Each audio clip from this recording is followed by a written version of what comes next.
প্রিয় ভাইয়েরা আমার,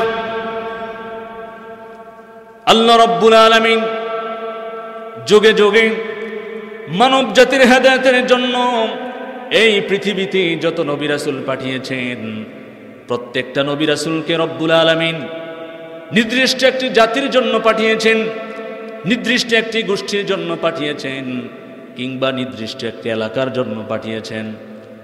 দেখা যেত পৃথিবীতে একই সময় একাধিক নবী রাসূল জীবিত ছিল, প্রত্যেকের আলাদা আলাদা অনুসারী ছিল। কিন্তু আমার নবী, আপনার নবী মুহাম্মদুর রাসূলুল্লাহ সাল্লাল্লাহু আলাইহি ওয়াসাল্লামকে রব্বুল আলামিন নির্দিষ্ট কোনো জাতির জন্য পাঠান নাই, নির্দিষ্ট কোনো গোষ্ঠীর জন্য পাঠান নাই, নির্দিষ্ট কোনো এলাকার জন্য পাঠান নাই, বরং এই বিশ্ব ব্রহ্মাণ্ডের যত জগৎ আছে সকল জগতের জন্য নবী বানিয়ে বিশ্ব নবীকে আমাদের মাঝে পাঠিয়েছেন কে? রব্বুল আলামিন পবিত্র কোরআনের মধ্যে সুন্দর করে বলে দিলেন, ওয়া আরসালনাকা লিন-নাসি রাসূলা ওয়া কাফা বিল্লাহি শাহীদা। রব্বুল আলামিন বলেন, হাবিব, এই দুনিয়াতে আমি প্রত্যেকটা নবী রাসূলকে নির্দিষ্ট একটি এলাকার জন্য পাঠিয়েছি, কিন্তু আমি আপনাকে নির্দিষ্ট কোনো এলাকার জন্য পাঠাই নাই, নির্দিষ্ট কোনো জাতির জন্য পাঠাই নাই, নির্দিষ্ট কোনো গোষ্ঠীর জন্য পাঠাই নাই, বরং দুনিয়ার সকল জাতি গোষ্ঠী সকল মানুষের জন্য নবী বানিয়ে আপনাকে পাঠিয়েছি। পড়ি সুবহানাল্লাহ। I have sent you as a prophet, not for a particular area, not for a particular tribe, not for a particular nation, but for the whole world. পড়ি সুবহানাল্লাহ। তাহলে এই পৃথিবীতে প্রত্যেকটা নবী রাসূল ছিলেন নির্দিষ্ট এলাকা ভিত্তিক, ঠিক কিনা? নির্দিষ্ট জাতি ভিত্তিক, নির্দিষ্ট গোষ্ঠী ভিত্তিক। প্রত্যেকটা নবী রাসূল নির্দিষ্ট এলাকার জন্য নবী হয়ে এসেছেন। কিন্তু আমার নবী, তিনি কি নির্দিষ্ট কোনো এলাকার জন্য এসেছেন? নির্দিষ্ট কোনো জাতির জন্য এসেছেন? নির্দিষ্ট কোনো গোত্রের জন্য এসেছেন? বরং তিনি দুনিয়ার সবার জন্য নবী হয়ে এসেছেন। আওয়াজ দিয়ে বলেন ঠিক কিনা? তিনি শুধু মুসলমানদের নবী না, তিনি হিন্দুদের নবী, তিনি ইহুদিদের নবী, তিনি খ্রিস্টানদের নবী, তিনি বৌদ্ধদের নবী, তিনি নাস্তিকদের নবী, ঠিক কিনা বলেন? তিনি দুনিয়ার সমস্ত মানুষের জন্য নবী, ঠিক কিনা? তিনি সবার জন্য নবী।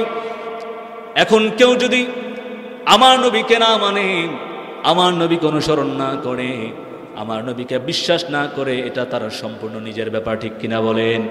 কিন্তু আমার নবীকে দুনিয়ার সমস্ত মানুষের জন্য নবী বানিয়ে পাঠিয়েছেন কে? তিনি সবার জন্য নবী। তিনি শুধু মুসলমানদেরই নবী না, তিনি ইহুদিদের নবী, খ্রিস্টানদের নবী, নাস্তিকদের নবী, বৌদ্ধদের নবী। এই দুনিয়াতে যারা মানুষ, সকল মানুষের জন্য নবী বানিয়ে তাকে পাঠিয়েছেন কে? এই সম্মান আল্লাহ, এই সম্মান তাকে দিয়েছেন কে? আওয়াজ দিয়ে বলেন, এই সম্মান তাকে দিয়েছেন কে?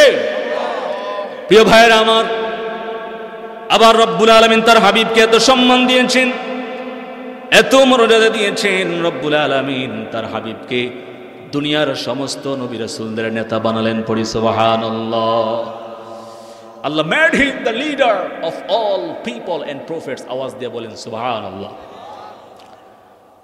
সকল নবী রাসূলের নেতাকে, সকল নবী রাসূলদের ইমামকে, নবী রাসূলগণ হলেন তাদের উম্মতের নেতা, কিন্তু রব্বুল আলামিন তার প্রিয় হাবিবকে দুনিয়ার সমস্ত নবী রাসূলদের নেতা করে পাঠালেন। পড়ি সুবহানাল্লাহ।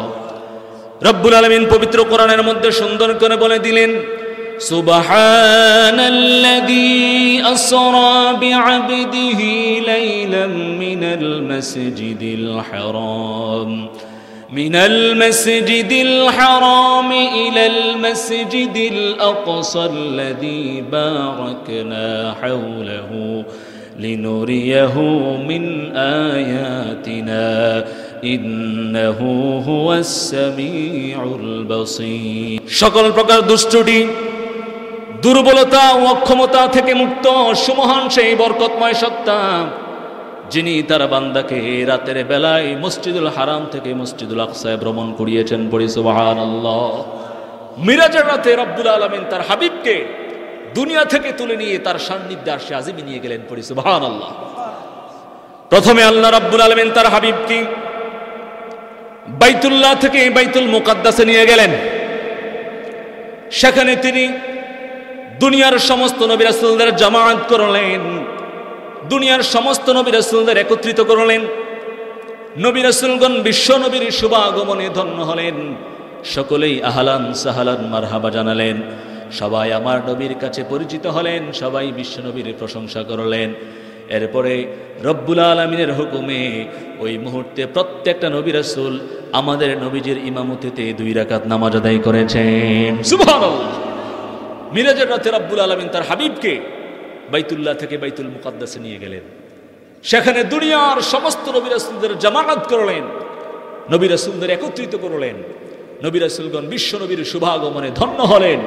সকলেই আহলান সাহলান মারহাবা জানালেন। সকলেই বিশ্ব নবীর কাছে পরিচিত হলেন, বিশ্ব নবীর প্রশংসা করলেন। এরপরে রব্বুল আলামিনের হুকুমে ওই মুহূর্তে প্রত্যেকটা নবী রাসূল আমার নবী, আপনার নবী মুহাম্মদুর রাসূলুল্লাহ সাল্লাল্লাহু আলাইহি ওয়াসাল্লামের ইমামতিতে 2 রাকাত নামাজ আদায় করেছেন। পড়ি সুবহানাল্লাহ। তাহলে ইমাম হলেন কে? ইমাম হলেন কে? আর মুসল্লি হলেন কারা? সেখানে ছিলেন আমাদের সকলের বাবা আদম আলাইহিস সালাম, সেখানে ছিলেন নূহ আলাইহিস সালাম, ইব্রাহিম আলাইহিস সালাম, ঈসা আলাইহিস সালাম, মুসা আলাইহিস সালাম সহ দুনিয়ার বড় বড় নবী রাসূলগণ সবাই সেখানে উপস্থিত ছিলেন। সবাই আমার নবীর পিছনে নামাজ আদায় করেছেন। পড়ি সুবহানাল্লাহ। আমার নবী এসেছেন সবার পরে, কিন্তু সম্মান মর্যাদা সমস্ত নবী রাসূলদের উপরে। আল্লাহু আকবার। আমার নবী এসেছেন সবার পরে, কিন্তু সম্মান মর্যাদা সমস্ত নবী রাসূলদের উপরে। আওয়াজ করে বলেন, কোন অনুষ্ঠানে প্রধান অতিথি আগে আসে না পরে আসে? কথা বলেন। প্রধান মেহমান, প্রধান অতিথি আগে আসে না পরে আসে? কিন্তু সম্মান মর্যাদা সবার থেকে কম না বেশি? সবার থেকে বেশি, ঠিক কিনা বলেন? সবার থেকে আলাদা। তো আমার নবী হলেন প্রধান মেহমান, আমার নবী হলেন প্রধান অতিথি, আমার নবী হলেন প্রধান আলোচক। এই দুনিয়া এসেছেন সবার পরে, কিন্তু সম্মান মর্যাদা সমস্ত নবী রাসূলদের উপরে। পড়ি সুবহানাল্লাহ। এই সম্মান তাকে দিয়েছেন কে? এভাবে রব্বুল আলামিন তার হাবিবকে দুনিয়ার সমস্ত নবী রাসূল এবং মানুষদের নেতা বানালেন। পড়ি সুবহানাল্লাহ। সেই নবীর উম্মত হতে পেরে খুশি না বেজার? আওয়াজ দিয়ে বলেন, খুশি না বেজার? এই জন্য জীবনের চেয়ে নবীকে বেশি ভালোবাসার দরকার আছে না নাই? জীবনের প্রতিটি অঙ্গনে নবীর অনুসরণ করার দরকার আছে না নাই? আল্লাহ তুমি কবুল করে নাও। পড়ি আমিন। প্রিয় ভাইয়েরা আমার, আবার রব্বুল আলামিন তার হাবিবকে এত সম্মান দিয়েছেন, এত মর্যাদা দিয়েছেন, কোনদিন বিশ্ব নবীকে নাম ধরে ডাকেন নাই। আল্লাহু আকবার। কোনদিন আমাদের নবীজিকে নাম ধরে ডাকেন নাই।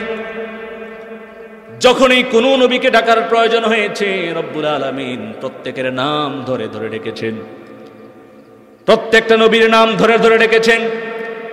কিন্তু গোটা কোরআনের মধ্যে কোথাও রব্বুল আলামিন আমার নবী, আপনার নবী মুহাম্মদুর রাসূলুল্লাহ সাল্লাল্লাহু আলাইহি ওয়াসাল্লামকে নাম ধরে ডাকেন নাই। আল্লাহু আকবার।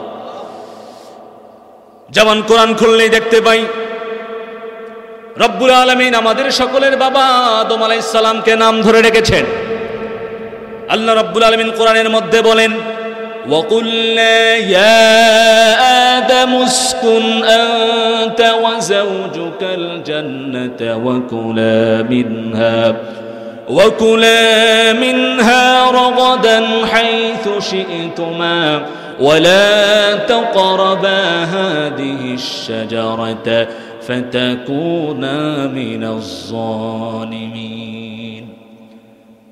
যখনই আদম আলাইহিস সালামকে ডাকার প্রয়োজন হয়েছে, আল্লাহ রাব্বুল আলামিন বললেন, ইয়া আদম, হে আদম, এভাবে তার নাম ধরে ডেকেছে। আবার রাব্বুল আলামিন নূহ আলাইহিস সালামকেও নাম ধরে ডেকেছেন। আল্লাহ রাব্বুল আলামিন কোরআনের মধ্যে বলেন, قال يا نوح إنه ليس من أهلك إنه عمل غير صالح فلا تسألني ما ليس لك به علم إني أعدك أن تكون من الجاهلين। الله أكبر। যখনই নূহ আলাইহিস সালামকে ডাকার প্রয়োজন হয়েছে, রব্বুল আলামিন বললেন, ইয়া নূহ, হে নূহ, এভাবে তার নাম ধরে রেখেছেন। আবার রব্বুল আলামিন কোরআনের মধ্যে ইব্রাহিম আলাইহিস সালামকেও নাম ধরে রেখেছেন। আল্লাহ রব্বুল আলামিন বলেন, وَنَادَيْنَاهُ أَن يَا إِبْرَاهِيمُ قَدْ صَدَّقْتَ الرُّؤْيَا إِنَّا كَذَلِكَ نَجْزِي الْمُحْسِنِينَ। যখন ইব্রাহিম আলাইহিস সালামকে ডাকার প্রয়োজন হয়েছে, রব্বুল আলামিন তার নাম ধরে রেখেছেন, ইয়া ইব্রাহিম, হে ইব্রাহিম, এভাবে তার নাম ধরে রেখেছেন। আবার কোরআন খুললে দেখতে পাই রব্বুল আলামিন মূসা আলাইহিস সালামকেও নাম ধরে রেখেছেন। আল্লাহ রব্বুল আলামিন কোরআনের মধ্যে বলেন, قال يا موسى إني اصطفيتك على الناس برسالاتي وبكلامي فخذ ما آتيتك وكن من الشاكرين। যখন এই মূসা আলাইহিস সালামকে ডাকার প্রয়োজন হয়েছে, রব্বুল আলামিন বললেন, ইয়া মূসা, হে মূসা, এভাবে তার নাম ধরে ডেকেছে। আবার রব্বুল আলামিন ইয়াহইয়া আলাইহিস সালামকেও কোরআনের মধ্যে নাম ধরে রেখেছেন। আল্লাহ রাব্বুল আলামিন বলেন, ইয়া ইয়াহইয়া খুযিল কিতাবা বিকুওয়া ওয়া আতাইনাহুল হুকমা সাবিয়্যা। যখন ইয়াহইয়া আলাইহিস সালামকে ডাকার প্রয়োজন হয়েছে, আল্লাহ রাব্বুল আলামিন তার নাম ধরে রেখেছেন, ইয়া ইয়াহইয়া, হে ইয়াহইয়া, এভাবে তার নাম ধরে রেখেছেন। এভাবে রব্বুল আলামিন যখনই কোনো নবীকে ডাকার প্রয়োজন হয়েছে, প্রত্যেকটা নবী রাসূলকে আল্লাহ রাব্বুল আলামিন কোরআনের মধ্যে তাদের নাম ধরে ধরে ডেকেছেন। কিন্তু গোটা কোরআনের মধ্যে কোথাও রব্বুল আলামিন আমার নবী, আপনার নবী মুহাম্মদুর রাসূলুল্লাহ সাল্লাল্লাহু আলাইহি ওয়াসাল্লামকে নাম ধরে ডাকেন নাই। পড়ি সুবহানাল্লাহ। কখনো আমাদের নবীজিকে নাম ধরে ডাকেন নাই। যখন এই বিশ্ব নবীকে ডাকার প্রয়োজন হয়েছে, রব্বুল আলামিন আমার নবীজিকে অত্যন্ত সম্মানের সাথে ডেকেছেন। পড়ি সুবহানাল্লাহ।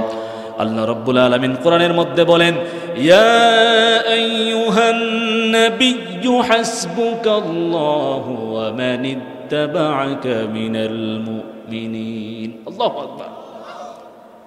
যখনই আমাদের নবীজিকে ডাকার প্রয়োজন হয়েছে, রব্বুল আলামিন বললেন না ইয়া মুহাম্মদ, হে মুহাম্মদ, এভাবে বললেন না। বরং আল্লাহ রাব্বুল আলামিন আমাদের নবীকে অত্যন্ত সম্মানের সাথে ডাকলেন, ইয়া আইয়ুহান নবী, ওগো আমার নবী। সুবহানাল্লাহ। প্রত্যেকটা নবী রাসূলকে নাম ধরে রেখেছেন, কিন্তু আমার নবীজিকে নাম ধরে রেখেছেন। আমার নবীকে নাম ধরে ডাকেন নাই, বরং অত্যন্ত সম্মানের সাথে আমার নবীজিকে ডেকেছেন, ইয়া আইয়ুহান নবী, ওগো আমার নবী। সুবহানাল্লাহ।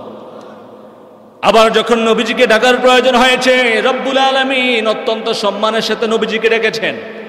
আল্লাহ রাব্বুল আলামিন কোরআনের মধ্যে বলেন, ইয়া আইয়ুহার রাসূল বাল্লিগ মা উনজিলা ইলাইকা মির রাব্বিক। সুবহানাল্লাহ। পড়ে যখন এই নবীজিকে ডাকার প্রয়োজন হয়েছে, রব্বুল আলামিন অত্যন্ত সম্মানের সাথে আমাদের নবীজিকে ডেকেছেন, ইয়া আইয়ুহার রাসূল, ওগো আমার রাসূল। সুবহানাল্লাহ।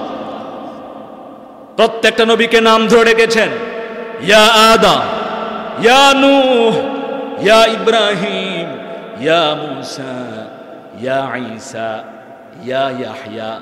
কিন্তু আল্লাহ পাক আমাদের নবীজিকে ইয়া মুহাম্মদ বলে কোরআনের মধ্যে ডাক দেন। বরং যখন নবীজিকে ডাকার প্রয়োজন হয়েছে, রব্বুল আলামিন বললেন, ইয়া আইয়ুহান নবী, ইয়া আইয়ুহার রাসূল। সুবহানাল্লাহ। ওগো আমার নবী, ওগো আমার রাসূল। কত সম্মান দিয়ে আল্লাহ পাক আমাদের নবীজিকে ডেকেছেন। আবার আমাদের নবীজি একবার রাতের বেলায় চাদর মুড়ি দিয়ে আছেন, রাতের বেলায় চাদর মুড়ি দিয়ে আছেন। ওই মুহূর্তে নবীজিকে ডাকার প্রয়োজন হয়েছে, তখন রব্বুল আলামিন আমাদের নবীজিকে নাম ধরে ডাকেন নাই। তখন রব্বুল আলামিন নবীজিকে অত্যন্ত সম্মানের সাথে ডেকেছেন। রব্বুল আলামিন কোরআনের মধ্যে বলেন, ইয়া আইয়ুহাল মুযাম্মিলু কুমিল লাইলা ইল্লা কলিলা। ইয়া আইয়ুহাল মুযাম্মিল, হে চাদর আবৃতকারী পড়ি সুবহানাল্লাহ। Allah did not call the Prophet Muhammad sallallahu alayhi wasallam by his name, Ya Muhammad.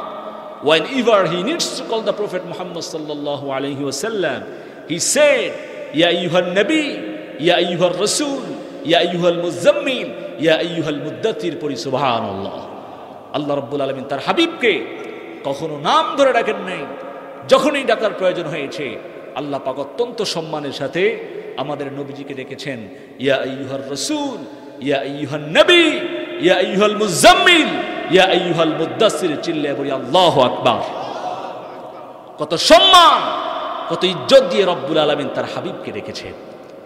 কিন্তু বড় দুঃখ লাগে, বড় আফসোস লাগে, আজকে আমার দেশের কিছু নাস্তিক কুলাঙ্গার রয়েছে যারা আমার নবীজিকে গালিগালাজ করে, আমার নবীজির চরিত্র নিয়ে বাজে কথা বলে, আমার নবীজির পারিবারিক জীবন নিয়ে কটু কথা বলে, ঠিক কিনা? শুনে রাখো মুসলমান, শুনে রাখো মুসলমান, অতীতে অনেক কিছু হয়ে গেছে। ইসলাম বিদ্বেষী রামবাম নাস্তিক মুরতাদরা ইসলামকে নিয়ে নানা ষড়যন্ত্র করেছে, ইসলামের আলোকে নিভিয়ে দেওয়ার জন্য নানা চেষ্টা চালিয়েছে। কিন্তু এখন আর সেই দিন নয়। এখন যদি কেউ আমার ইসলাম নিয়ে বাজে কথা বলে, আমার কোরআন নিয়ে বাজে মন্তব্য করে, আমার রাসূলকে গালিগালাজ করে, ওই সমস্ত নাস্তিক কুলাঙ্গারদের জিহ্বা টেনে ছিঁড়ে ফেলা হবে, ঠিক কিনা বলে? আপনারা কারা কারা রাজি আছেন দুহাত তুলে আমার আল্লাহকে দেখান। লিল্লাহি তাকবীর, লিল্লাহি তাকবীর। আল্লাহ তুমি কবুল করো পড়িয়া আমিন। হাত নামান। প্রিয় ভাইয়ের আমার, আল্লাহ তার রাসূলের ক্ষেত্রে কাউকে ছাড় দেওয়া যাবে? কাউকে ছাড় দেওয়া যাবে? তুমি আমাকে গালি দাও, আমার বাবা মাকে গালি দাও, তোমাকে ছেড়ে দেওয়া হবে, ঠিক কিনা বলেন? কিন্তু যদি আমার ইসলাম নিয়ে বাজে কথা বলো, আল্লাহ রাসূল নিয়ে বাজে মন্তব্য করো, রাসূলকে গালিগালাজ করো, তখন আর তোমাকে ছাড় দেওয়া হবে? whoever you are, we don't care, তোমাকে দাঁত ভাঙা জবাব দেওয়া হবে। আওয়াজ দিয়ে বলেন ঠিক কিনা? প্রিয় ভাইয়েরা আমার, প্রিয় বন্ধুরা আমার, আল্লাহ রাব্বুল আলামিন তার হাবিবকে কত সম্মান দিয়েছেন। আল্লাহ রাব্বুল আলামিন তার হাবিবকে এত সম্মান দিয়েছেন, এত মর্যাদা দিয়েছেন। এই আসমান জমিন, পাহাড় পর্বত, সাগর মহাসাগর, চন্দ্র সূর্য গ্রহ নক্ষত্র, বিশাল এই বিশ্ব ব্রহ্মাণ্ড, বিশাল এই বিশ্ব ব্রহ্মাণ্ডে যত জগৎ আছে সকল জগতের জন্য রহমত করে পাঠালেন। পড়ি সুবহানাল্লাহ। আওয়াজ করে বলেন, এই বিশ্ব ব্রহ্মাণ্ডে যত জগৎ আছে সকল জগতের রবকে, সকল জগতের স্রষ্টাকে। আলহামদুলিল্লাহি রাব্বিল আলামিন আর রহমানির রহিম। সকল প্রশংসা আল্লাহর জন্য, যিনি সমস্ত জগতের রব, যিনি সমস্ত জগতের জন্য স্রষ্টা। সুবহানাল্লাহ পড়ে। আমার আল্লাহ রব্বুল আলামিন হলেন, রব্বুল আলামিন হলেন সমস্ত জগতের জন্য রব, রব্বুল আলামিন। আর আমাদের নবীজি হলেন সমস্ত জগতের জন্য রহমত, রহমাতুল লিল আলামিন। পড়ি সুবহানাল্লাহ। রব্বুল আলামিন কোরআনের মধ্যে বলেন, ওয়ামা আরসালনাকা ইল্লা রাহমাতাল লিল আলামিন। I have sent you as a mercy, as a blessings, as a barakah, as a rahmah for the whole world, for the entire universe. বলি সুবহানাল্লাহ। আল্লাহ রাব্বুল আলামিন বলেন, হাবিব আপনি গোটা বিশ্ব জগতের জন্য রহমত। শুধু মানব গোষ্ঠীর জন্য না, দানব গোষ্ঠীর জন্য না, জিনদের জন্য না, প্রাণীকুলদের জন্য না, শুধু ফেরেশতাদের জন্য না, বরং এই বিশ্ব ব্রহ্মাণ্ডে যত জগৎ আছে সকল জগতের জন্য রহমত করে বিশ্বনবীকে পাঠিয়েছেন কে? যতটুকু জায়গা জুড়ে আমার আল্লাহ রব, ততটুকু জায়গা জুড়ে আমার নবী হলেন রহমত। পড়ি সুবহানাল্লাহ। ওয়ামা আরসালনাকা ইল্লা রাহমাতাল লিল আলামিন। আমি আপনাকে গোটা বিশ্বের সবার জন্য রহমত করে পাঠিয়েছি। পড়ি সুবহানাল্লাহ। আমার নবী সবার জন্য রহমত, স্ত্রীদের জন্য রহমত, সন্তানদের জন্য রহমত, নাতিদের জন্য রহমত, আবার অসহায় গরিবদের জন্য রহমত। পড়ি সুবহানাল্লাহ। বিশ্বনবী কোনোদিন অসহায় গরিবদের সাথে খারাপ আচরণ করেন নাই। আল্লাহ নবী কখনো কোনো কাজের লোককে আঘাত করেন নাই। কখনো কোনো ভৃত্যকে মারধর করেন নাই, কখনো কোনো চাকরের সাথে দুর্ব্যবহার করেন নাই, পড়ি সুবহানাল্লাহ। বরং সব সময় মানুষের সাথে কোমল আচরণ করেছেন। শামাইলে তিরমিজির বর্ণনায় হাদিস এসেছে, আম্মা জান আয়েশা সিদ্দিকা রাদিয়াল্লাহু আনহা বলেন, মা দরাবা রাসূলুল্লাহি খাদিমান কত্তু। আম্মা জান আয়েশা বলেন, আল্লাহর নবী কোনোদিন কোনো কাজের লোককে আঘাত করেন নাই, কোনোদিন কোনো চাকরকে আঘাত করেন নাই, অসহায় গরিবদের সাথে কখনো দুর্ব্যবহার করেন নাই, বরং সব সময় অসহায় গরিবদের সাথে কোমল আচরণ করেছেন, পড়ি সুবহানাল্লাহ। Our beloved Prophet Muhammad sallallahu alayhi wasallam never hurt any servant, never misbehaved with the helpless poor, but he was always kind to everyone, পড়ি সুবহানাল্লাহ। বিশ্বনবী কোনোদিন কোনো কাজের লোকের সাথে খারাপ ব্যবহার করেন নাই, কখনো কোনো চাকরের সাথে খারাপ আচরণ করেন নাই, কখনো কোনো ভৃত্যকে মারধর করেন নাই, বরং সব সময় অসহায় গরিবদের সাথে কোমল আচরণ করেছেন, পড়ি সুবহানাল্লাহ। বিশ্বনবীর কাজের লোক ছিল ছোট্ট সাহাবী আনাস রাদিয়াল্লাহু আনহু। বিশ্বনবীর কাজের লোকের নাম কি? কথা বলেন। আল্লাহ নবীর কাজের লোক ছিল ছোট্ট সাহাবী আনাস রাদিয়াল্লাহু আনহু। আল্লাহর নবী যখন মদিনায় হিজরত করেন তখন আনাস রাদিয়াল্লাহু আনহুর বয়স ছিল মাত্র 10 বছর। কত বছর? কথা বলেন, কত বছর? মক্কা থেকে মদিনায় হিজরত করার পরে প্রিয় রাসূলকে এক নজর দেখার জন্য, প্রিয় রাসূলকে স্বাগতম জানানোর জন্য মদিনার লোকেরা রাসূলের দরবারে দলে দলে ছুটে আসলো। রাসূলকে স্বাগতম জানানোর জন্য রাসূলের দরবারে ছুটে আসলো। প্রত্যেকেই কিছু না কিছু উপহার উপঢৌকন নিয়ে রাসূলের দরবারে আসলো। এদিকে আনাস রাদিয়াল্লাহু আনহুর মা উম্মে সুলাইম আনাস রাদিয়াল্লাহু আনহুকে সাথে নিয়ে রাসূলের দরবারে আসলেন। এসে বললেন, ইয়া রাসূলুল্লাহ, ইয়া হাবিবাল্লাহ, নবী গো, আপনাকে এক নজর দেখার জন্য মদিনার লোকেরা দলে দলে ছুটে এসেছে। আপনাকে এক নজর দেখার জন্য মদিনার লোকেরা দলে দলে ছুটে এসেছে। প্রত্যেকেই কিছু না কিছু উপহার উপঢৌকন নিয়ে আপনার কাছে এসেছে। ইয়া রাসূলুল্লাহ, ইয়া হাবিবাল্লাহ, আপনাকে উপহার দেওয়ার মতো আমার তেমন কোনো অর্থ নাই, আপনাকে হাদিয়া দেওয়ার মতো আমার তেমন কোনো সম্পদ নাই, তবে আমি আমার কলিজার টুকরা নার ছেঁড়া দন ছোট্ট আনাসকে হাদিয়া হিসাবে আপনাকে দিয়ে দিলাম। আল্লাহু আকবার। আনাস রাদিয়াল্লাহু আনহুর মা উম্মে সুলাইম বলেন, ইয়া রাসূলুল্লাহ, মদিনার লোকেরা আপনাকে দেখার জন্য দলে দলে ছুটে এসেছে। প্রত্যেকেই কিছু না কিছু উপহার উপঢৌকন নিয়ে এসেছে, কিন্তু রাসূল, আপনাকে উপহার দেওয়ার মতো আমার তেমন কোনো অর্থ নাই, সম্পদ নাই, তবে আমি আমার কলিজার টুকরা নাম ছাড়া দন ছোট্ট আনাসকে হাদিয়া হিসাবে আপনাকে দিয়ে দিলাম। আনাস আপনার পাশে থাকবে, আনাস আপনার সেবা যত্ন করবে, আনাস আপনার সকল কাজকর্ম করে দিবে। সুবহানাল্লাহ। প্রিয় ভাইয়েরা আমার, উম্মে সুলাইম যখন আনাস রাদিয়াল্লাহু আনহুকে রাসূলের দরবারে রেখে আসলেন, তখন আনাস রাদিয়াল্লাহু আনহুর বয়স কত বছর? কথা বলেন, কত বছর? মাত্র 10 বছরের শিশু। কতটুকুই বা বুঝে, কি বা বুঝে, কতটুকুই বা তার জ্ঞান। এসেছেন রাসূলের খেদমত করার জন্য। যতদিন আল্লাহর নবী দুনিয়াতে বেঁচে ছিলেন, আনাস রাদিয়াল্লাহু আনহু ততদিন নবীজির খেদমত করেছেন, নবীজির পাশে ছায়ার মতো থেকেছেন, নিজের জীবনের চেয়ে নবীজিকে বেশি ভালোবেসেছেন। সুবহানাল্লাহ। যতদিন আল্লাহ রাসূল দুনিয়াতে ছিলেন, আনাস রাদিয়াল্লাহু আনহু রাসূলের পাশে ছায়ার মতো থেকেছেন, রাসূলের খেদমত করেছেন, নিজের জীবনের চেয়েও বেশি রাসূলকে ভালোবেসেছেন। প্রিয় ভাইয়েরা আমার, আমার রাসূল আনাসের সাথে কেমন আচরণ করতেন, আমার রাসূল আনাসের সাথে কেমন ব্যবহার করতেন। আনাস তো কাজের লোক ছিল, আনাস তো রাসূলের খাদেম ছিল। আনাসের মুখ থেকে শুনেন রাসূল আনাসের সাথে কেমন আচরণ করেছেন, রাসূল আনাসের সাথে কেমন ব্যবহার করতেন। আনাস রাদিয়াল্লাহু আনহু বলেন, ও দুনিয়ার মানুষ শোনো, খাদামতুন নবিয়্য সাল্লাল্লাহু আলাইহি ওয়াসাল্লাম 10 সিনিন। আনাস রাদিয়াল্লাহু আনহু বলেন, আমি আল্লাহর রাসূলের ঘরে 10 বছর যাবত ছিলাম। কত বছর? আমি আল্লাহর নবীর ঘরে আল্লাহ নবীর ঘরে 10 বছর ছিলাম, আল্লাহর নবীর 10 বছর খেদমত করেছি। ফামা ক্বালা লি উফিন কত্তু ফামা ক্বালা লি উফিন কত্তু ওয়ামা ক্বালা লি শাইইন ওয়ামা ক্বালা লি শাইইন সানা'তুহু লিমা সানা'তাহু ওয়ালা লি শাইইন তারাকতুহু লিমা তারাকতাহু।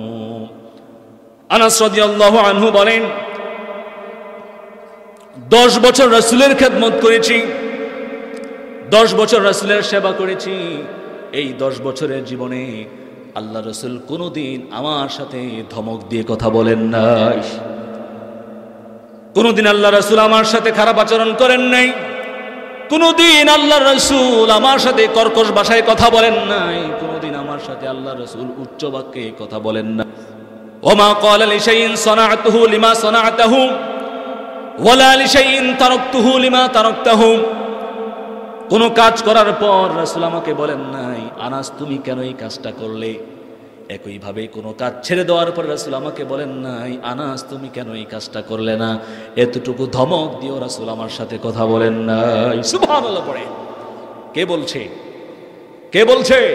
রাসূলের খাদেম আনাস রাদিয়াল্লাহু আনহু 10 বছর রাসূলের খেদমত করেছেন, রাসূলের সেবা যত্ন করেছেন। তিনি দুনিয়ার মানুষকে জানাচ্ছেন, দুনিয়ার মানুষ শোনো, 10 বছর আল্লাহ নবীর ঘরে ছিলাম, রাসূলের খেদমত করেছি। এই 10 বছরের জীবনে আল্লাহ রাসূল কোনোদিন আমাকে ধমক দিয়ে কথা বলেন নাই, আমার সাথে কর্কশ ভাষায় কথা বলেন নাই, আমার সাথে উচ্চ বাক্যে কথা বলেন নাই। কোনো কাজ করার পরে রাসূল আমাকে ধমক দিয়ে বলেন নাই, আনাস তুমি কেন এই কাজটা করলে। একইভাবে কোনো কাজ ছেড়ে দেওয়ার পরে রাসূল আমাকে বলেন নাই, আনাস তুমি কেন এই কাজটা করলে না। এতটুকু পর্যন্ত ধমক দিয়ে রাসূল আমার সাথে কথা বলেন নাই। সুবহানাল্লাহ পড়ে। কত মহান আদর্শ ছিল আমার রাসূলের, কত মহান চরিত্র ছিল আমার রাসূলের। সুবহানাল্লাহ। আজকে আপনি কোনো কাজের ছেলে মেয়েকে জিজ্ঞাসা করিয়েন যে তোর মালিক কেমন, তোর সাথে কেমন আচরণ করে, দেখবেন একের পর এক মালিকের করা জুলুম, নির্যাতন, অত্যাচারের কথা বলতে থাকবে। ঠিক কিনা বলেন? কথা বলেন ঠিক কিনা? আপনার বিশ্বাস না হলে একটা কাজের ছেলে মেয়েকে ধরে জিজ্ঞাসা করিয়েন তোর মালিক কেমন, তোর সাথে কেমন আচরণ করে, দেখেন কি বলে। একের পর এক মানুষের একের পর এক মালিকের জুলুম নির্যাতনের কথা বলতে থাকবে। ঠিক কিনা বলেন? অনেক বড় শিক্ষিত লোক, বড় পদে চাকরিজীবী, দেখা যায় সবার সাথে ভালো আচরণ করে, কিন্তু ঘরের কাজের ছেলে মেয়েদের সাথে কুকুরের মতো আচরণ করে। ঠিক কিনা বলে? সামান্য ভুল হলে, সামান্য অন্যায় হলে তাদের উপর অমানবিক নির্যাতন শুরু হয়ে যায়, অমানসিক অত্যাচার শুরু হয়ে যায়। ঠিক কিনা? এমন অনেক খবর শোনা যায়। ওয়াশরুমের মধ্যে বন্দি রেখে অনাহারে ক্ষুধায় কষ্ট দিয়ে নির্মমভাবে হত্যা করে দুনিয়া থেকে বিদায় করে দেয়। এরকম কুলাঙ্গার আমাদের দেশের মধ্যে আছে না নাই? প্রিয় ভাইরা আমার, প্রিয় বন্ধুরা আমার, যারা কাজের ছেলে মেয়েদের উপর অত্যাচার করে, অসহায় গরিবদের চোখ থেকে পানি ঝরায়, এরা কখনো প্রকৃত মানুষ হতে পারে না। এরা হচ্ছে মানুষরূপী জানোয়ার। আওয়াজ দিয়ে বলেন ঠিক কিনা? যদি ইসলাম বুঝতো, কোরআন বুঝতো, দিন বুঝতো, রাসূলের আদর্শকে অনুসরণ করত, তাহলে কখনো অসহায় গরিবদের সাথে খারাপ আচরণ করত, কাজের ছেলে মেয়েদের উপর নির্যাতন করত, মানুষকে মানুষ হিসাবে মূল্যায়ন করত। ঠিক কিনা বলেন? মানুষকে মানুষ হিসাবে সম্মান করত। ইসলাম বুঝে না তো, কোরআন বুঝে না তো, রাসূলের আদর্শ অনুসরণ করে না তো, যার কারণে মানুষকে মানুষ হিসাবে মূল্যায়ন করতে পারে না। ঠিক কিনা বলেন? প্রিয় ভাইরা আমার, জীবনের প্রতিটি অঙ্গনে রাসূলকে অনুসরণ করার দরকার আছে না নাই? আওয়াজ দিয়ে বলেন আছে না নাই? আল্লাহ পাক আমাদের সকলকে জীবনের প্রতিটি সেক্টরে, প্রতিটি ক্ষেত্রে রাসূলের সুন্নাহ, রাসূলের আদর্শ অনুসরণ করার তৌফিক দান করুক, পড়ি আমিন। প্রিয় ভাইরা আমার, আল্লাহ নবী অসহায় গরিবদের সাথে ভালো আচরণ করতেন, সাথীদের সাথে ভালো আচরণ করতেন, সবার সাথে কোমল ব্যবহার করতেন, সবার জন্য রহমত। এই জন্য রব্বুল আলামিন বলেন, ওয়ামা আরসালনাকা ইল্লা রাহমাতাল লিল আলামিন। I have sent you as a mercy, as a blessings, as a barakah, as a rahmah for the whole world, for the entire universe. পড়ি সুবহানাল্লাহ। বিশ্বনবী অত্যন্ত নরম মনের মানুষ ছিলেন, অত্যন্ত কোমল হৃদয়ের মানুষ ছিলেন। রব্বুল আলামিন কোরআনের মধ্যে বলেন, ফাবিমা রাহমাতিন মিনাল্লাহি লিনতা লাহুম ওয়ালাউ কুনতা ফাযযান গলিযাল কলবি লান ফাদ্দু মিন হাওলিক। রব্বুল আলামিন বলেন, হাবিব, আমার অনুগ্রহে আপনি মানুষদের জন্য কোমল হৃদয়ের অধিকারী হয়েছেন। সুবহানাল্লাহ। আমার অনুগ্রহে আপনি মানুষদের জন্য কোমল হৃদয়ের অধিকারী হয়েছেন। আপনার হৃদয়টা বড় নরম, আপনার হৃদয়টা বড় কোমল। যদি আপনি নরম হৃদয়ের না হতেন, যদি আপনি কোমল হৃদয়ের না হতেন, তাহলে লোকেরা আপনাকে ভালোবাসতো না, লোকেরা আপনাকে পছন্দ করতো না, আপনার কাছে তারা আসতে চাইতো না। কে বলেছেন? আল্লাহ বলেন, রাসূল, আমার অনুগ্রহে আপনি মানুষদের জন্য কোমল হৃদয়ের অধিকারী হয়েছেন। আপনার হৃদয়টা বড় নরম, আপনার হৃদয়টা বড় কোমল। যদি আপনি নরম হৃদয়ের না হতেন, যদি আপনি কোমল হৃদয়ের না হতেন, লোকেরা আপনার কাছে আসতে চাইতো। দেখবেন আমাদের সমাজের মধ্যে যারা শক্ত হৃদয়ের, কঠিন হৃদয়ের, যাদের হৃদয়ে দয়া নাই, মায়া নাই, ভালোবাসা নাই, এদেরকে মানুষ ভালোবাসে না। ঠিক কিনা বলেন? এদেরকে মানুষ ভালোবাসে না, এদেরকে মানুষ পছন্দ করে না, এদের সাথে মানুষ মিশতে চায় না। ঠিক কিনা বলেন? দূরত্ব বজায় রেখে চলে। কিন্তু আমার নবীজি এতটাই নরম ছিলেন, এতটাই কোমল ছিলেন, বিশ্বনবী যেদিকেই যেত সেদিকেই মানুষ পিছে পিছে ছুটত। আমার নবী যেখানে দাঁড়াতো সেখানে মানুষের জড়ো হয়ে যেত, গ্যাদারিং তৈরি হয়ে যেত। সবাই বিশ্বনবীর সাথে কথা বলতে চাইতো, সবাই বিশ্বনবীর কোমল হাতের সাথে মুসাফা করতে চাইতো। আমার নবী এতটাই নরম ছিলেন, এতটাই কোমল ছিলেন যে একবার বিশ্বনবীর কোমল হাতের সাথে মুসাফা করার সুযোগ পেত, যতক্ষণ পর্যন্ত সে তার হাতটা ছাড়িয়ে না আনতো, ততক্ষণ পর্যন্ত বিশ্বনবী ওনার কোমল হাতটা ছাড়িয়ে আনতেন না। আল্লাহু আকবার। আমার নবী এতটাই নরম ছিলেন, এতটাই কোমল হৃদয়ের ছিলেন যে একবার বিশ্বনবীর সাথে মুসাফা করার সুযোগ পেত, যতক্ষণ পর্যন্ত সে তার হাতটা ছাড়িয়ে না আনতো, ততক্ষণও আমাদের নবী তার হাতটা ছাড়িয়ে আনতেন। কথা বলেন, ছাড়িয়ে আনতেন। সুবহানাল্লাহ। কত মহান আদর্শ, কত মহান চরিত্র ছিল আমাদের নবীর। পরি সুবহানাল্লাহ। প্রিয় ভাইয়েরা আমার, কত নরম মনের মানুষ ছিলেন, কত নরম হৃদয়ের মানুষ ছিলেন। এজন্য আল্লাহ রাব্বুল আলামিন বলেন, নবী, আমি আপনাকে গোটা বিশ্ব জগতের সবার জন্য রহমত করে পাঠিয়েছি, আবার আপনার চরিত্রটা গোটা বিশ্বের সবার জন্য আদর্শ বানিয়ে দিয়েছি। বলি সুবহানাল্লাহ। لقد كان لكم في رسول الله أسوة حسنة لمن كان يرجو الله واليوم الآخر وذكر الله كثيرا। রব্বুল আলামিন বলেন, তোমরা যারা আল্লাহ শেষ দিবসের প্রতি আশা রাখো, আমি আল্লাহকে অধিক পরিমাণে স্মরণ করো, নিশ্চয়ই তোমাদের জন্য আমার রাসূলের মধ্যে রয়েছে উত্তম আদর্শ। পড়ি সুবহানাল্লাহ। নিশ্চয়ই তোমাদের জন্য আমার রাসূলের মধ্যে রয়েছে উত্তম আদর্শ। কেননা বিশ্বনবীকে সুমহান চরিত্র দান করেছেন কে? আওয়াজ দিয়ে বলেন, বিশ্বনবীকে সুমহান চরিত্র দান করেছেন কে? ওয়া ইন্নাকা লাআলা খুলুকিন আযীম। নবী হে, অসাধারণ সুমহান চরিত্র দিয়ে আমি আল্লাহ আপনাকে প্রতিষ্ঠিত করেছি। বলি সুবহানাল্লাহ। And verily you are on a very good standard of character. বলি সুবহানাল্লাহ। আল্লাহ পাক তার হাবিবের শানে বলেন, ওয়া ইন্নাকা লাআলা খুলুকিন আযীম। নবী, আপনাকে অসাধারণ সুমহান চরিত্র দিয়ে প্রতিষ্ঠিত করেছি। সুবহানাল্লাহ। আজিম শব্দটি রব্বুল আলামিনের গুণবাচক নাম। আজিম শব্দটি আল্লাহ রব্বুল আলামিনের সিফাতি নাম। আজিম শব্দের অর্থ হচ্ছে বিরাট, সুমহান, সম্মানিত। আজিম অর্থ কি? বিরাট, সুমহান, সম্মানিত। প্রিয় ভাইয়েরা আমার, আল্লাহ রাব্বুল আলামিন এই আজিম শব্দটি পৃথিবীর কোন নবী রাসূলের শানে ব্যবহার করেন নাই।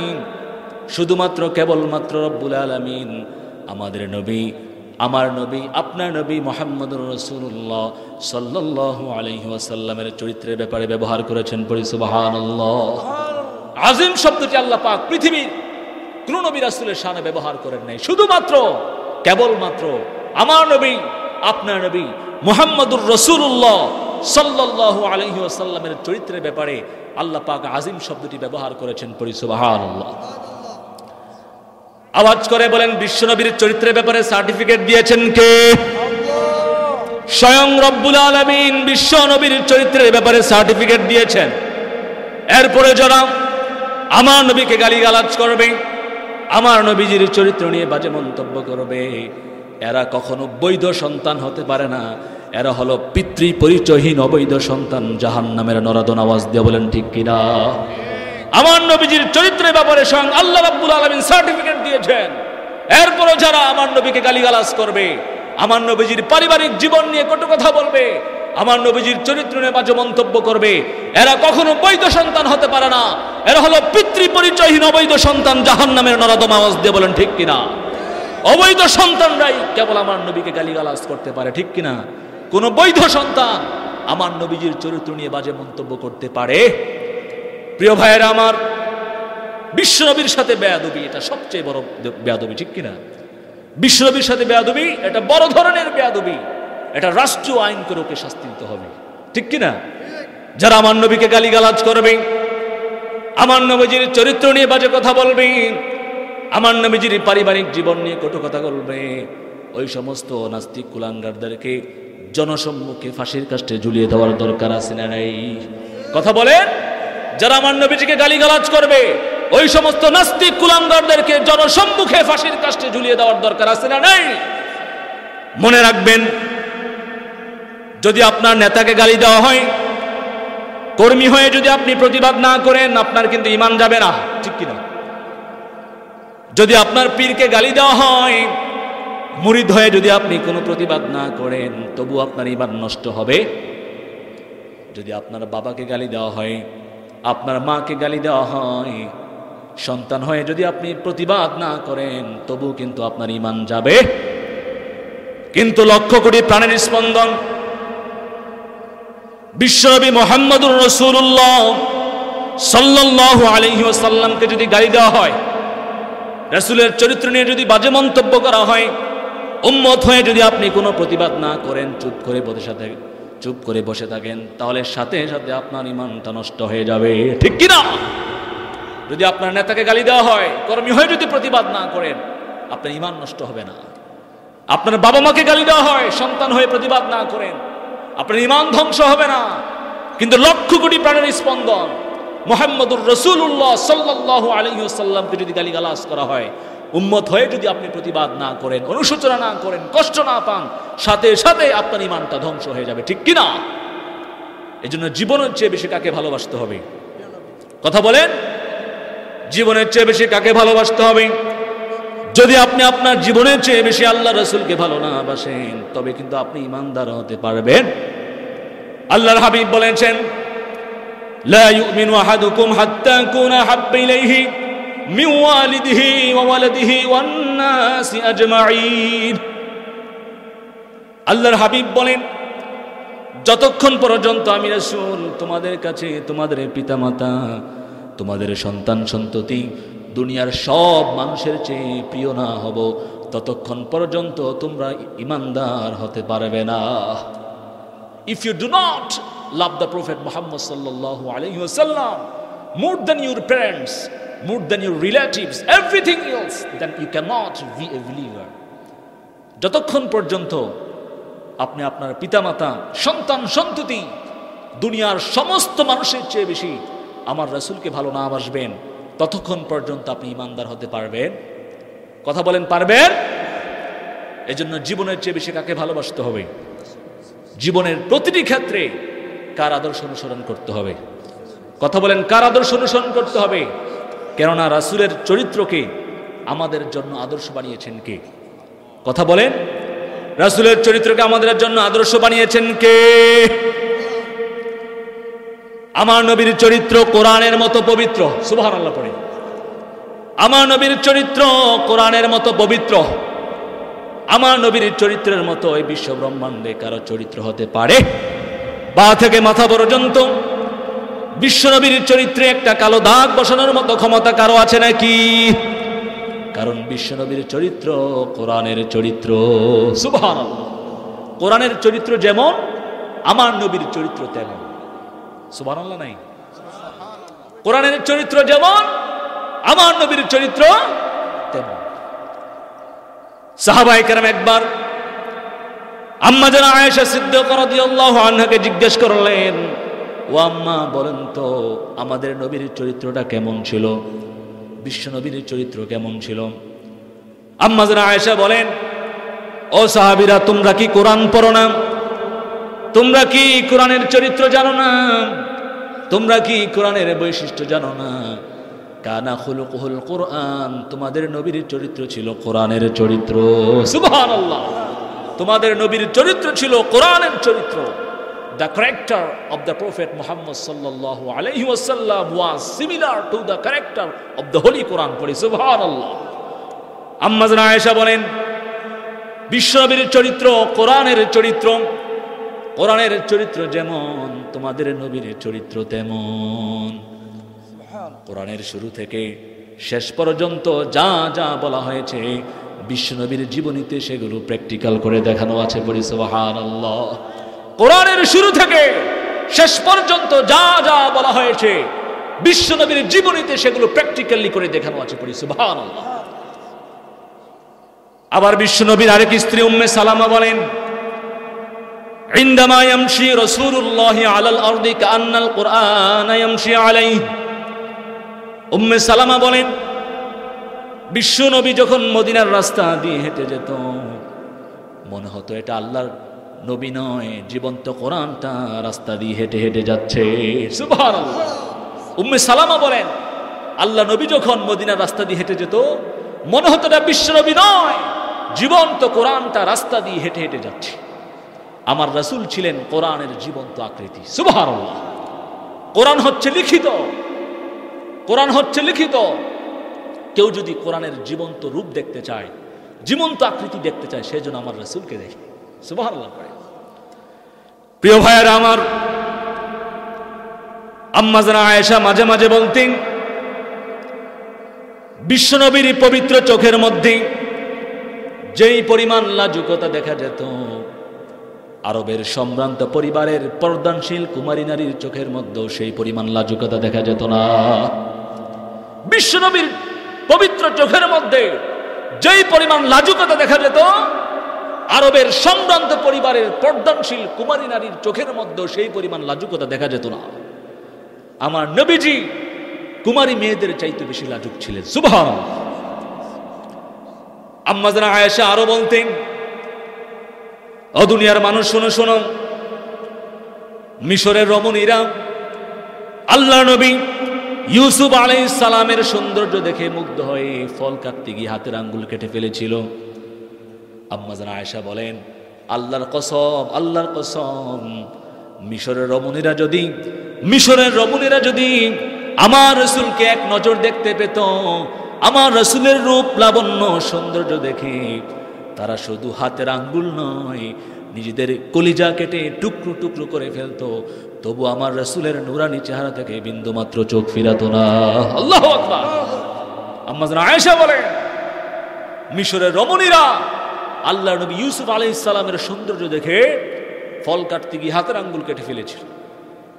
তারা যদি আমার রাসূলকে এক নজর দেখতে পেত, শুধুমাত্র হাতের আঙ্গুল নয়, আমার রাসূলের রূপ লাবণ্য সৌন্দর্য দেখে নিজের কলিজা কেটে টুকরো টুকরো করে ফেলতো, তবু আমার রাসূলের নূরানী চেহারা থেকে বিন্দুমাত্র চোখ ফিরাতো না। সুবহানাল্লাহ। পড়ে কত সৌন্দর্য আল্লাহ পাক তার হাবিবকে দান করেছেন, কত মায়াবী চেহারা রব্বুল আলামিন তার হাবিবকে দান করেছেন। পড়ি সুবহানাল্লাহ।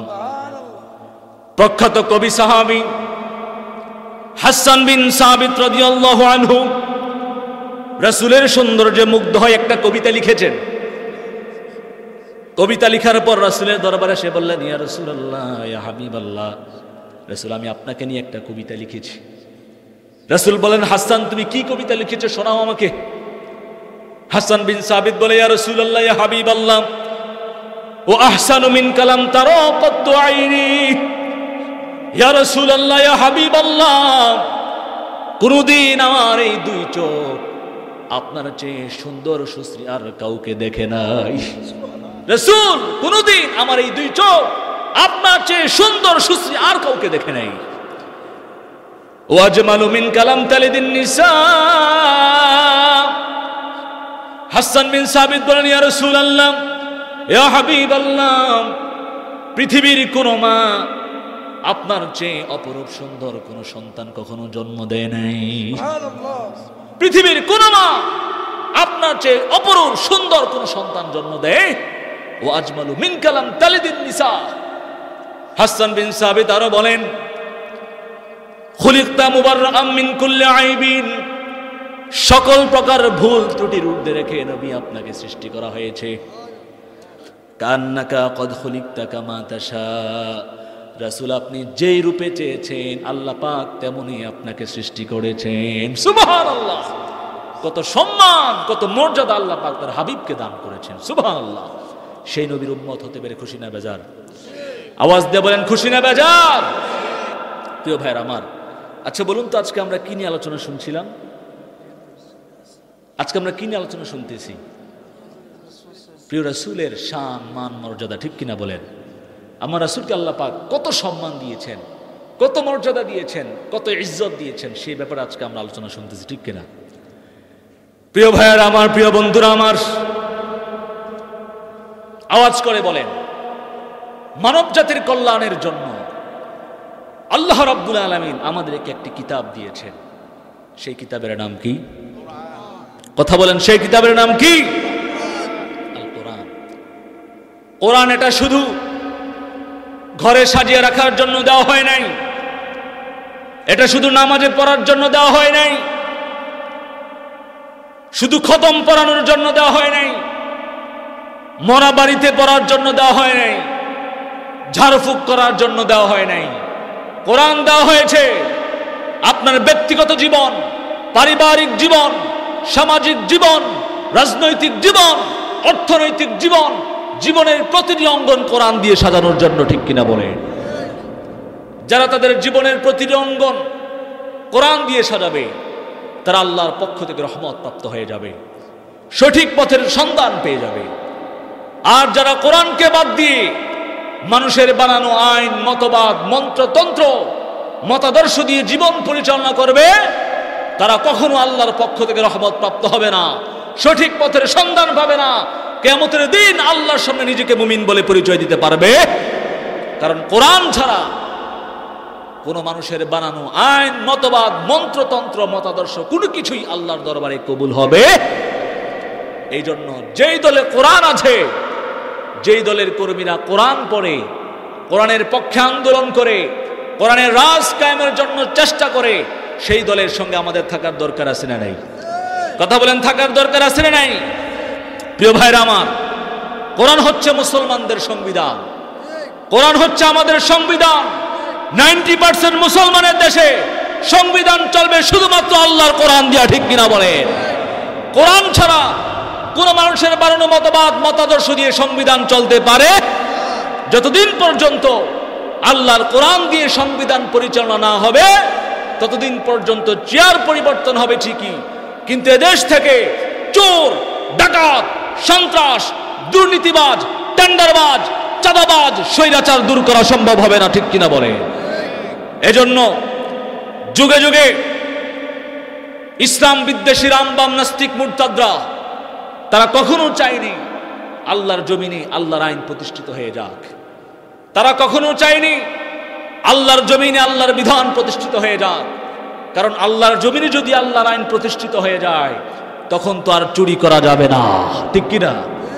তখন তো আর ডাকাতি করা যাবে না, মদ খাওয়া যাবে না, নারীবাজি করা যাবে না, টেন্ডারবাজি করা যাবে না, চাঁদাবাজি করা যাবে না, সন্ত্রাসী কর্মকাণ্ড করা যাবে না, মানুষের উপর জুলুম করা যাবে না, কোন প্রকার অনৈতিক কর্মকাণ্ড করা যাবে না, ঠিক কিনা বলে? আর যারা ইসলামের পক্ষে কাজ করেছে, কোরআনের পক্ষে কাজ করেছে, কোরআনের রাজ কায়েমের জন্য চেষ্টা করেছে, তখন ইসলাম বিদ্বেষী রামবাম নাস্তিক মুরতাদরা তাদের উপর চড়াও হয়েছিল, তাদের উপর অত্যাচার, নির্যাতনের স্টিমুলার চালিয়েছিল, জেল, জুলুম, জরিমানা, রিমান্ড দিয়ে তাদের জীবন প্রতিষ্ঠা করে তুলেছিল, নিরপরাধ মানুষদেরকে ফাঁসির কাস্টে ঝুলিয়ে দেওয়া হয়েছিল। অস্ত্রের মাধ্যমে জোর করে ক্ষমতা ধরে রাখতে চেয়েছিল, মানুষের বাক স্বাধীনতাকে কেড়ে নিয়েছিল, ইসলামের আলোকে নিভিয়ে দেওয়ার জন্য নানা চেষ্টা চালিয়েছিল, এদেশের প্রতিষ্ঠিত একটি ইসলামিক দলকে ঘায়েল করতে চেয়েছিল। যখনই তাদের সীমালঙ্ঘনের মাত্রা বেড়ে গিয়েছিল, ঠিক তখনই রব্বুল আলামিন তাদেরকে ধরেছেন, এই জাতির সামনে লাঞ্ছিত করে দেশ থেকে বিদায় করে দিয়েছেন। ঠিক কিনা বলে? স্বাধীনতার পর থেকে এখন পর্যন্ত আমরা বহু রাজনৈতিক দলের ক্ষমতা দেখেছি, ঠিক কিনা?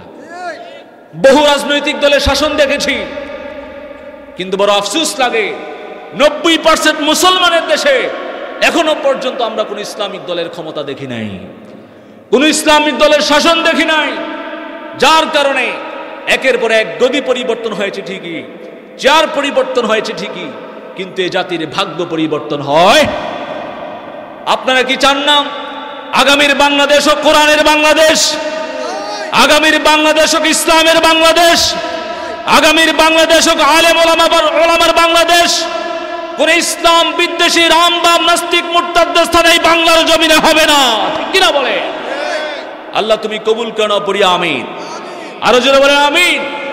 আমি আমার যুবক ভাইদেরকে বলতে চাই, প্রিয় যুবক ভাইরা শুনেন, বিগত বছরগুলোতে আপনাদের মেধার অপব্যবহার করা হয়েছিল, আপনাদের শক্তিকে ইসলামের বিপক্ষে কাজে লাগানো হয়েছিল, কিন্তু এখন আর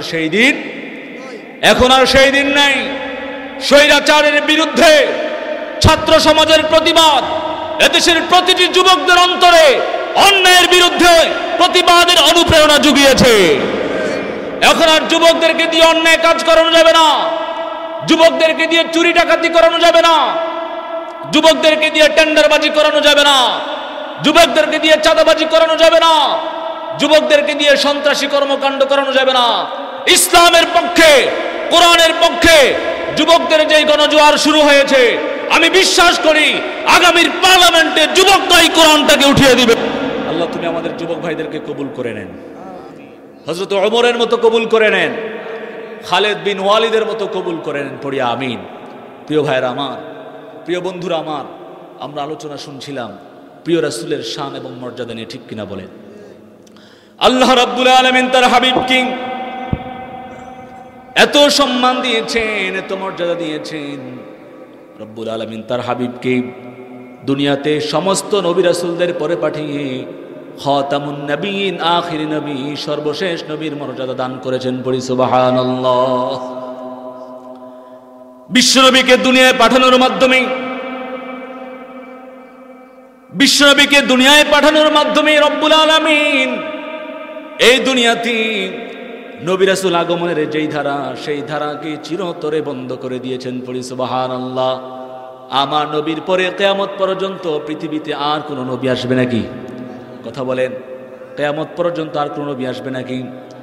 আমার নবীর পরে কিয়ামত পর্যন্ত পৃথিবীতে আর কোন নবী আসবে না। তিনি খাতামুন নবীন, তিনি আখিরি নবী, তিনি শেষ নবী, ঠিক কিনা? আল্লাহ রাব্বুল আলামিন কোরআনের মধ্যে বলেন, মা কানা মুহাম্মাদুন আবা আহাদিন মির রিজালিকুম ওয়ালাকির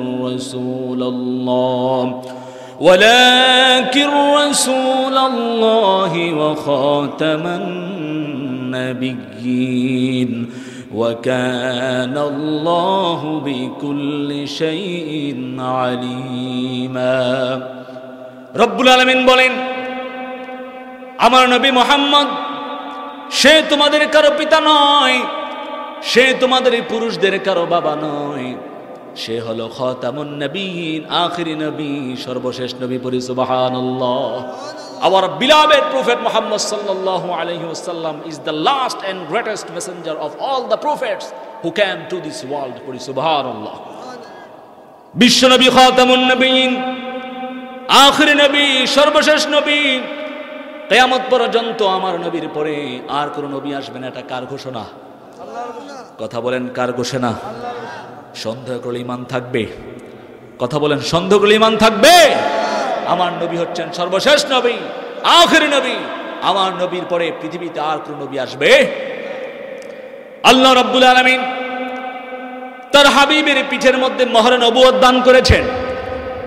পিঠের মধ্যে বাম কাঁধে মোহর নবুয়ত দিয়েছেন, তিনি যে আখিরি নবী, তিনি যে সর্বশেষ নবী, খাতামুন নবীন, কিয়ামত পর্যন্ত পৃথিবীতে আর কোনো নবী আসবে না, এটাই তার সবচেয়ে বড় প্রমাণ। সুবহানাল্লাহ। বিশ্বনবীর বাম কাঁধে মোহর নবুয়ত রয়েছে। আল্লাহ পাক মোহর নবুয়ত, নবুয়তের সিল মোহর মেরে দিয়েছেন। তিনি যে খাতামুন নবীন, আখিরি নবী, সর্বশেষ নবী, কিয়ামত পর্যন্ত পৃথিবীতে আর কোনো নবী আসবে না, এটাই তার সবচেয়ে বড় প্রমাণ। পড়ি সুবহানাল্লাহ। একবার বিশ্বনবী সাহাবায়ে কেরামদেরকে বললেন, ও সাহাবীরা শোনো, কিয়ামতের ময়দানে রব্বুল আলামিন তার হক নষ্ট করার কারণে তিনি চাইলে বান্দাকে ক্ষমা করে দিবেন, কিন্তু কেউ যদি বান্দার হক নষ্ট করে, বান্দার উপর জুলুম করে, রব্বুল আলামিন তাকে কখনো ক্ষমা করবেন না। রাসূল বলেন, সাহাবীরা শোনো, কেউ যদি আল্লাহর হক নষ্ট করে, আল্লাহ পাক চাইলে কিয়ামতের ময়দানে তাকে ক্ষমা করে দিবেন, কিন্তু কেউ যদি বান্দার হক নষ্ট করে, বান্দার উপর জুলুম করে, তাহলে রব্বুল আলামিন তাকে কখনো ক্ষমা করবেন। যদিও আমি তোমাদের নবী, আমি তোমাদের রাসূল, আমি যদি তোমাদের কারো হক নষ্ট করে থাকি, তোমাদের কারো উপর জুলুম করে থাকি, আমাকে বলো, আজকে আমি তোমাদের হক মিটিয়ে দিব, তোমাদের দেনা পাওনা সব শোধ করে দিব। রাসূলের কথা শুনে সাহাবায়ে কেরাম সবাই চুপ হয়ে গেলেন, কেউ কোনো কথা বললেন না। পিছনতে একজন সাহাবী দাঁড়ায় গেলেন, দাঁড়িয়ে বললেন, ইয়া রাসূলুল্লাহ, ইয়া হাবিবাল্লাহ, আপনি আমার হক নষ্ট করেছেন। কি করেছেন? আপনি আমার হক নষ্ট করেছেন। রাসূল বললেন, সাহাবী, আমি কিভাবে তোমার হক নষ্ট করেছি? আমি কিভাবে তোমার উপর জুলুম করেছি? সাহাবী তখন বললেন, ইয়া রাসূলুল্লাহ, ইয়া হাবিবাল্লাহ, যুদ্ধের সময় এক কাফিরকে চাবুক মারার সময় আপনার চাবুকের বাড়ি আমার পিঠের মধ্যে পড়েছে। যেহেতু আপনি হক আদায় করতে চান, দেনা পাওনা শোধ করতে চান, আপনি আমাকে অনুমতি দেন, আমি আপনার পিঠের মধ্যে চাবুক দিয়ে আঘাত করব। এই কথা শোনা মাত্র ওমর ফারুক রাগান্বিত হয়ে যায়, ওমর ফারুক ক্ষিপ্ত হয়ে যায়। কার এত বড় সাহস, কার এত বড় স্পর্ধা, প্রিয় রাসূলকে আঘাত করবে, প্রিয় রাসূলের গায়ে আঘাত করবে। রাসূল বলেন, ওমর শান্ত হও, রাগান্বিত হয়ও না, ধৈর্য ধারণ করো, এটা বান্দার হক, বান্দাকে মিটাতে দাও। রাসূল তখন ওই সাহাবীকে অনুমতি দিয়ে দিলেন, বলেন, ও সাহাবী, তুমি সামনে এসো, সামনে এসে আমার পিঠের মধ্যে আঘাত করো। ওই সাহাবী তখন হাতের মধ্যে একটা চাবুক নিয়ে রাসূলকে আঘাত করার জন্য সামনে চলে গেলেন। উপস্থিত সাহাবায়ে কেরাম সবাই হতভম্ব হয়ে গেলেন, কি ব্যাপার, কি হতে যাচ্ছে? কার এত বড় সাহস, কার এত বড় স্পর্ধা, প্রিয় রাসূলের গায়ে আঘাত করবে, প্রিয় রাসূলের গায়ে চাবুকের বাড়ি মারবে। সাহাবায়ে কেরাম অস্থির হয়ে গেলেন। তখন ওই সাহাবী বললেন, ইয়া রাসূলুল্লাহ, ইয়া হাবিবাল্লাহ, দুর্ভিক্ষের সময় যুদ্ধ হয়েছিল, প্রচন্ড রোদের কারণে, প্রচন্ড গরমের কারণে আমাদের গায়ে জামা ছিল না, আপনার চাবুকের বাড়ি আমার খালি পিঠের মধ্যে পড়েছে। রাসূল, প্রচন্ড রোদের কারণে, প্রচন্ড গরমের কারণে আমাদের গায়ে জামা ছিল না, আপনার চাবুকের বাড়ি আমার খালি পিঠের মধ্যে পড়েছে। যদি আপনি যথানিয়মে হক আদায় করতে চান, যথানিয়মে দেনা পাওনা শোধ করতে চান, আপনি আপনার জামাটা খুলেন, আমি খালি পিঠের মধ্যে বাড়িটা মারি। এই কথা শোনা মাত্র ওমর ফারুক রাগান্বিত হয়ে যায়, ক্ষিপ্ত হয়ে যায়। রাসূল বলেন, ওমর, তুমি শান্ত হও, রাগান্বিত হয়ও না, এটা বান্দার হক, বান্দাকে মিটাতে দাও। এই বলে রাসূল ওনার জুব্বাটা উপরের দিকে টেনে ধরলেন। রাসূল ওনার জুব্বাটা উপরের দিকে টেনে ধরলেন, ওই সাহাবীকে আঘাত করার জন্য বললেন। এবার ওই সাহাবী রাসূলের পিছনে গিয়ে দুই হাত দিয়ে রাসূলকে জড়িয়ে ধরে ওই মোহর নবুয়তের মধ্যে চুমু দিয়ে ফেলেছে। আল্লাহু আকবার। চোখের পানি ছেড়ে দিয়ে সাহাবী বলে, ইয়া রাসূলুল্লাহ, ইয়া হাবিবাল্লাহ, আপনি আমাকে ক্ষমা করে দেন, আপনি আমাকে মাফ করে দেন, আপনি খাতামুন নবীন, আপনি আখিরি নবী, নবীদের নবী, সর্বশেষ নবী। কোনোদিন আপনাকে খালি গায়ে দেখা যায় না, কোনোদিন আপনাকে উদুম গায়ে দেখা যায় না। শুনেছি আপনার পিঠের মধ্যে মোহর নবুয়ত রয়েছে, অনেক দিনের সাধনা, জল্পনা, কল্পনা, আপনার মোহর নবুয়ত দেখব, আপনার মোহর নবুয়তে চুমু খেয়ে আমি আমার ঠোঁটগুলোকে জাহান্নাম থেকে পরিত্রাণ করাবো। রাসূল আপনি আমাকে ক্ষমা করে দেন, আপনি আমাকে মাফ করে দেন। ফিদাকা আবি ওয়া উম্মি ওয়া মালি ইয়া রাসূলুল্লাহ, ফিদাকা আবি ওয়া উম্মি ওয়া মালি ইয়া হাবিবাল্লাহ। আল্লাহু আকবার। রাসূল আমার বাবা মা, আমার জীবন, আমার সম্পদ সবকিছু আপনার জন্য কুরবান হয়ে যাক। সুবহানাল্লাহ। প্রিয় ভাইরা আমার, আল্লাহ রাব্বুল আলামিন তার হাবিবের বাম কাঁধে মোহরে নবুয়ত, নবুয়তের সিল মোহর মেরে দিয়েছেন। তিনি যে খাতামুন নবীন, আখিরি নবী, সর্বশেষ নবী, আমার নবীর পরে পৃথিবীতে আর কোনো নবী আসবে, এটাই তার সবচেয়ে বড় প্রমাণ। আমার নবীজিকে ছাড়া আল্লাহ পাক পৃথিবীতে আর কোন নবী রাসূলকে মোহর নবুয়ত দান করেছেন? কথা বলেন, মোহর নবুয়ত দান করেছেন? আমার নবীকে কে দান করেছেন? আল্লাহ। এই সম্মান আমার নবীকে কে দান করেছেন? তবে কিয়ামতের আগে এই দুনিয়াতে অনেক মিথ্যাবাদী নবুয়ত দাবিদার বের হবে, যারা নিজেদেরকে নবী দাবি করবে। ঠিক কিনা বলেন? কিয়ামতের আগে এই দুনিয়াতে ভণ্ড, প্রতারক, মিথ্যাবাদী নবুয়ত দাবিদার বের হবে, যারা নিজেদেরকে নবী দাবি করবে, মানুষকে পথভ্রষ্ট করবে। আল্লাহর হাবিব বলে গিয়েছেন, লা তাকুমুস সাআতু হাত্তা ইয়াখরুজা 30 কাযাবান দাজ্জালান কুল্লুহুম ইয়াকযিবু আলাল্লাহি ওয়া রাসূলিহি। আল্লাহর হাবিব বলেন, ও দুনিয়ার মানুষ শোনো, আমার পরে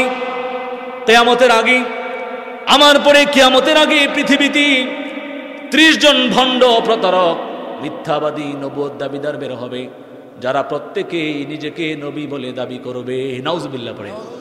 রাসূল বলেই গিয়েছেন, আমার পরে কিয়ামতের আগে 30 জন ভণ্ড, প্রতারক, মিথ্যাবাদী নবুয়ত দাবিদার বের হবে, যারা প্রত্যেকে নিজেদেরকে নবী বলে দাবি করবে এবং মানুষকে পথভ্রষ্ট করে পড়ি। নাউজুবিল্লাহ।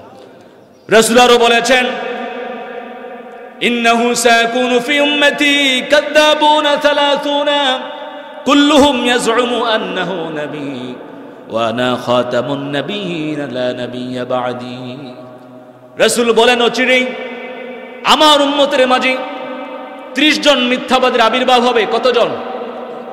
30 জন মিথ্যাবাদীর আবির্ভাব হবে, যারা প্রত্যেকে নিজেকে নবী বলে দাবি করবে। 30 জন মিথ্যাবাদীর আবির্ভাব হবে, যারা নিজেদেরকে নবী বলে দাবি করবে, মানুষকে ধোঁকা দিবে, মানুষকে পথভ্রষ্ট করবে। রাসূল বলেন, আনা খাতামুন নবিয়্যিন লা নবিয়্যা বা'দি, অথচ আমি হলাম শেষ নবী, আমার পরে পৃথিবীতে আর কোনো নবী আসবে। প্রিয় ভাইরা আমার, কিয়ামতের আলামত সমূহের মধ্যে একটি আলামত হলো কিয়ামতের আগে ভণ্ড, প্রতারক, মিথ্যাবাদী নবুয়ত দাবিদার বের হওয়া। ঠিক কিনা বলেন? কতজন বের হবে? 30 জন। অলরেডি 27 থেকে 28 জন বের হয়ে গেছে। কতজন বের হয়ে গেছে? 27 থেকে 28 জন বের হয়ে গেছে। তার মানে আমরা কিয়ামতের খুবই সন্নিকটে চলে এসেছি। ঠিক কিনা বলেন? কথা বলেন ঠিক কিনা? প্রিয় ভাইরা আমার, 1835 সালে ভারতীয় উপমহাদেশে মির্জা গোলাম আহমদ কাদিয়ানী নামের এক ভণ্ড, প্রতারক, মিথ্যাবাদী নবুয়ত দাবিদার বের হয়েছিল। ঠিক কিনা বলেন? যে নিজেকে নবী দাবি করেছিল, এই খবিসটা শেষ পর্যন্ত টয়লেটে পড়ে মানুষের মল মূত্রে খেতে খেতে দুনিয়া থেকে বিদায় নিয়েছে। ঠিক কিনা? এই কাদিয়ানী জামাত, কাদিয়ানী গ্রুপ আমাদের দেশে আছে না নেই? কথা বলেন, আছে না নেই? আছে। এদের আলাদা মসজিদ আছে, আলাদা মাদ্রাসা আছে, এদেরও দাড়ি আছে, টুপি আছে, এরাও নামাজ পড়ে, কোরআন পড়ে, রোজা রাখে, সবকিছুই করে, কিন্তু এরা কোরআনের 2টা শব্দকে মানতে চায় না। কয়টা শব্দ? কথা বলেন, কোরআনের কয়টা শব্দ? এরা কোরআনের 2টা শব্দকে মানতে চায় না। আওয়াজ দিয়ে বলুন তো, কেউ যদি কোরআনের 2টা শব্দকে স্বীকার করে, কোরআনের একটা শব্দকে স্বীকার করে, সে কি আর মুমিন থাকতে পারে? কথা বলেন, মুমিন থাকতে পারে? একটা শব্দ লাগবে না। কেউ যদি কোরআনের একটা হরফ, একটা অক্ষরকে স্বীকার করে, সাথে সাথে সে কাফের হয়ে যাবে। ঠিক কিনা বলে? তো কাদিয়ানী জামাত তারা কোরআনের কয়টা শব্দকে স্বীকার করে? কথা বলেন, কয়টা শব্দকে স্বীকার করে? কোন 2টি শব্দকে স্বীকার করে? আল্লাহ রাব্বুল আলামিন আমাদের নবীজিকে খাতামুন নবিয়্যিন বলেছেন। খাতামুন নবিয়্যিন বলেছেন, নবী আপনি শেষ নবী, আপনার পরে কোন পৃথিবীতে আর কোন নবী আসবে? কিন্তু এই কাদিয়ানী সম্প্রদায়, কাদিয়ানী জামাত, তারা আমার রাসূলকে খাতামুন নবিয়্যিন হিসেবে মানতে চায়। তারা আমার রাসূলকে খাতামুন নবিয়্যিন হিসেবে বিশ্বাস করে না। তারা মির্জা গোলাম আহমদ কাদিয়ানীকে খাতামুন নবীন, শেষ নবী হিসাবে বিশ্বাস করে পড়ি নাউযুবিল্লাহ। এজন্য এদেশের সর্বস্তরের উলামায়ে কেরাম এই বিষয়ে একমত, কাদিয়ানীরা কাফের, কাদিয়ানীরা কাফের, কাদিয়ানীরা কাফের। এদেরকে যারা কাফের মনে করবে না তারাও কাফের, ঠিক কিনা বলেন? প্রিয় ভাইয়েরা আমার, প্রিয় বন্ধুরা আমার, এদেশের হিন্দুরা হিন্দু পরিচয় দিয়ে তাদের ধর্মকর্মে পালন করবে, আমাদের কোনো আপত্তি নাই। ইহুদিরা ইহুদি পরিচয় দিয়ে তাদের ধর্মকর্ম পালন করবে, আমাদের কোনো আপত্তি নাই। খ্রিস্টানরা খ্রিস্টান পরিচয় দিয়ে তাদের ধর্মকর্ম পালন করবে, আমাদের কোনো আপত্তি নাই। বৌদ্ধরা বৌদ্ধ পরিচয় দিয়ে তাদের ধর্মকর্ম পালন করবে, আমাদের কোনো আপত্তি নাই। ঠিক তেমনি ভাবে কাদিয়ানীরা কাফের পরিচয় দিয়ে তাদের ধর্মকর্ম পালন করবে, আমাদের কোনো আপত্তি নাই।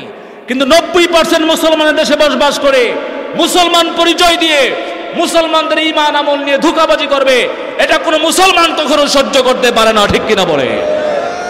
এজন্য লক্ষ কোটি মুসলমানদের একটাই প্রাণের দাবি, এদেশের পার্লামেন্ট থেকে কাদিয়ানীদেরকে রাষ্ট্রীয়ভাবে অমুসলিম ঘোষণা অবশ্যই করতে হবে, অবশ্যই করতে হবে, অবশ্যই করতে হবে, ঠিক কিনা বলে?